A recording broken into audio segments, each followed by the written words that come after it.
Hello guys, this is Mama Jobs. For today's video, magluluto ako ng kare-kare.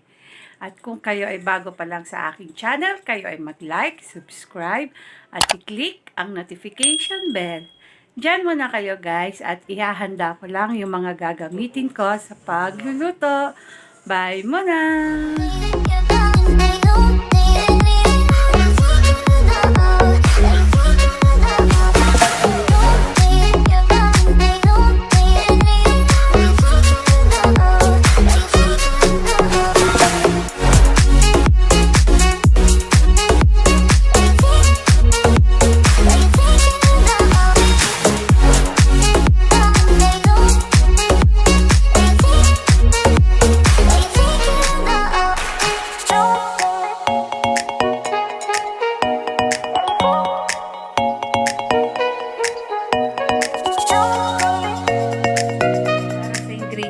Meron tayong beef cubes, peanut, annatto oil, rice flour, peanut butter, pechay, sitaw, talong, puso ng saging, garlic and onion, beef cubes. Gamit din tayo ng bagoong, black pepper, patis, and oil. So, start na tayo magluto, guys. Ngayon, papalambutin muna natin tong beef cubes. Ipe-pressure cooker ko na siya para mas mabilis siyang lumambot. So, lalagyan ko siya ngayon ng asin. And then, onion. Ayan. So, ipe-pressure cooker muna natin siya para mabilis lumambot. At makapag-start na rin tayong magluto. So, ngayon guys, habang pinapalambot natin yung ating beef, iba-blanch muna natin itong mga gulay.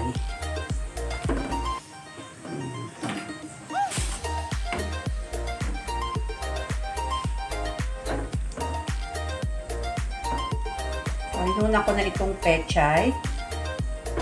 Ayan, iba-blanch lang natin siya.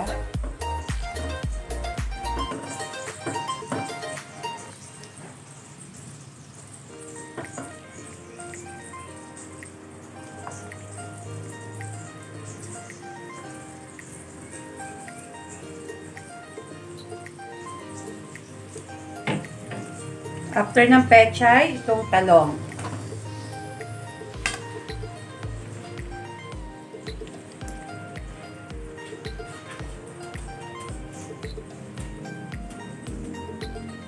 Sabay na rin natin itong sitaw.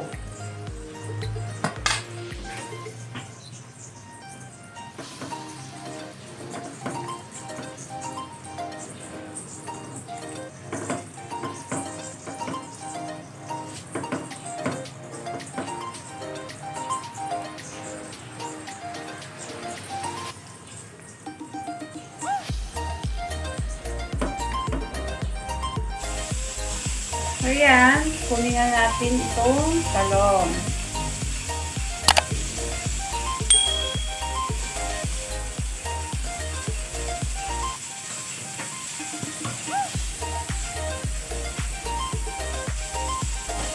Then, next, itong sitaw.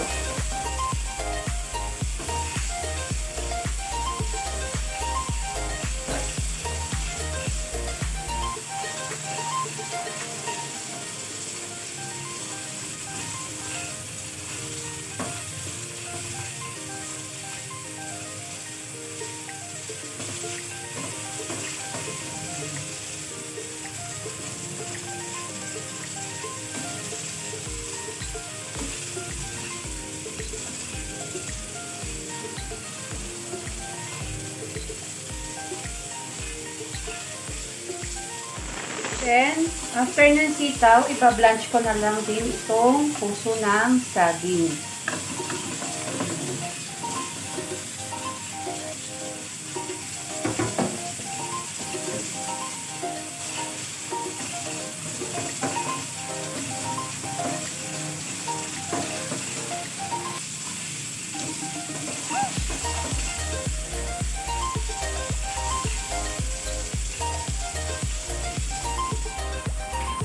So ngayon guys, na-blanch na itong ating puso ng saging. Hihintay na lang natin lumambot yung karne para mag-start na tayong maggisa.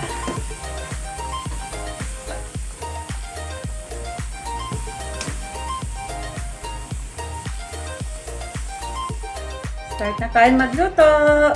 So ngayon, maglalagay tayo ng oil. Olive oil.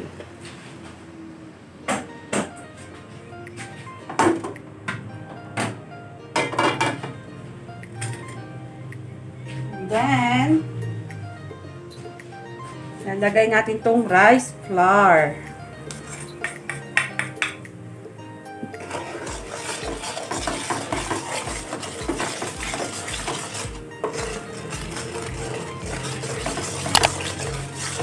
After ng rice flour, lalagay na natin itong sibuyas.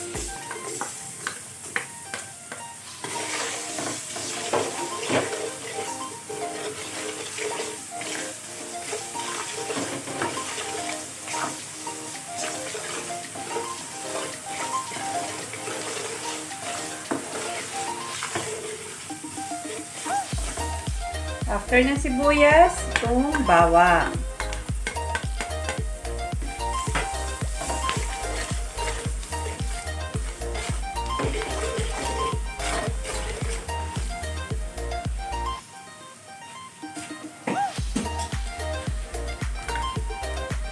And then next, itong annatto oil.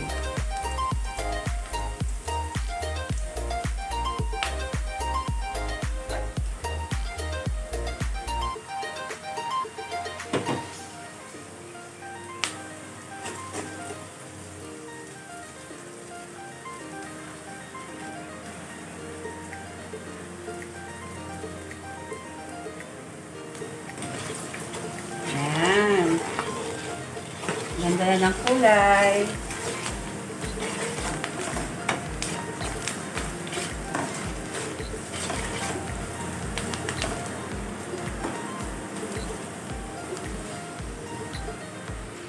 So ngayon, mabilis na lang tayo magluluto. And then, after nyan, lalagay na natin itong beef.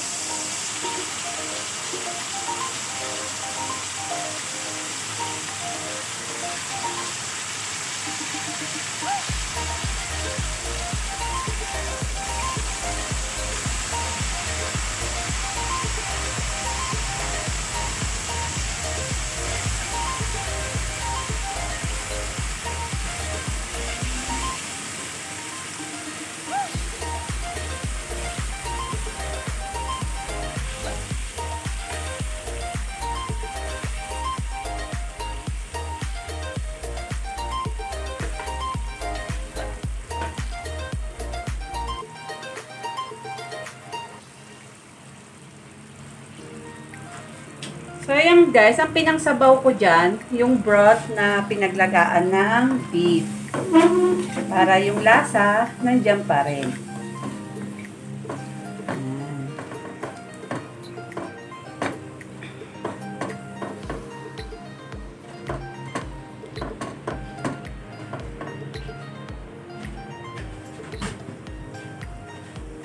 After na may lagay yung beef, dadagdagan ko pa rin siya ng beef cubes para magkaroon pa rin ng lasa itong ating kare-kare.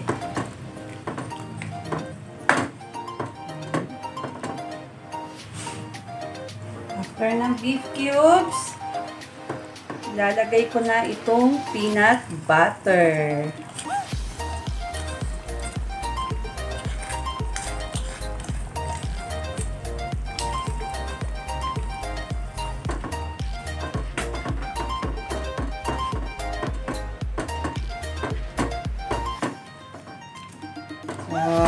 Hintayin na lang natin itong lumapot.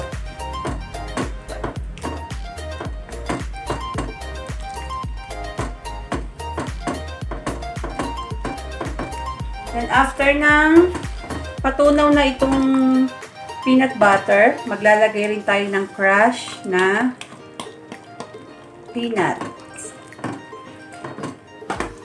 Para magkaroon naman ng texture ang ating kare-kare. Ayan o, lumalapot na siya guys.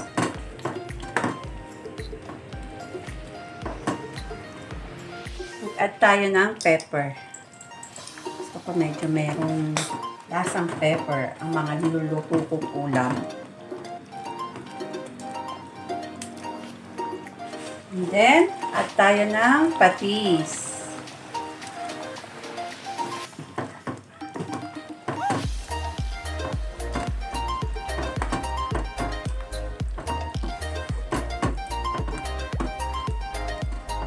See, ang ganda na oh.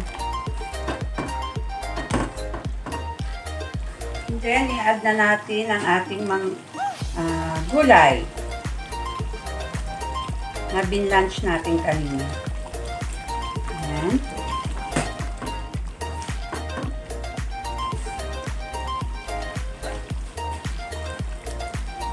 And then, itong puso ng saging. Nilagay ko na yung sitaw. Ngayon, puso naman ng saging.